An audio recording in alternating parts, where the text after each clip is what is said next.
তুই কখন এলি? আগে চলে আসছে। এটা আমাদেরই গল্প। গল্পে চলছে টান টান উত্তেজনা। বাড়ি ছেড়েছে আঞ্জুমানারা পরিবার। স্বামীরের কাছে ক্ষমা চাইল ফাহাদ।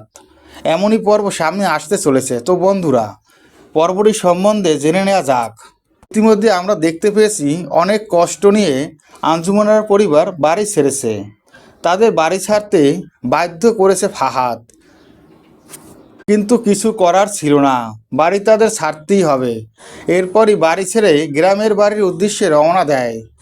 গ্রামের বাড়িতে এসে নতুন করে নতুন সংসার তৈরি করে আঞ্জুমানারা পরিবার। তবে সেখানে এসে আবার উপস্থিত হবে ফাহাদ। ফাহাদও মনে মনে অনেক কষ্ট পায়, কারণ ফাহাদ তো বিপদে পড়ি বাড়িটি বিক্রি করেছে।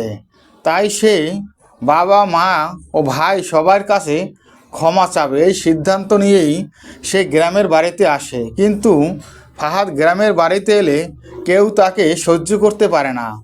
সবাই তাকে দূর দূর করে তাড়িয়ে দেয়। তখনই ফাহাদ কী করবে কিছু ভেবে উঠতে পারছে না। তখন ফাহাদ মনে মনে বলে, এ বাড়িতে স্বামীরের কথা এখন সবাই শোনে, আমি স্বামীরের কাছেই সবটা অনুরোধ করব। এরপরই স্বামীরের কাছে ক্ষমা চায় ফাহাদ। আর ফাহাদ তামিরকে বলে, আমাকে যেতে দিস না ভাই, আমি তোর ভাই না? যে কথা শুনে স্বামীরও কী করবে কিছু ভেবে উঠতে পারছে না। তো বন্ধুরা, এই পরিবারে কি থাকতে দিবে ফাহাদকে? তোমাদের কি মনে হয়? কমেন্ট করে অবশ্যই জানাতে পারো।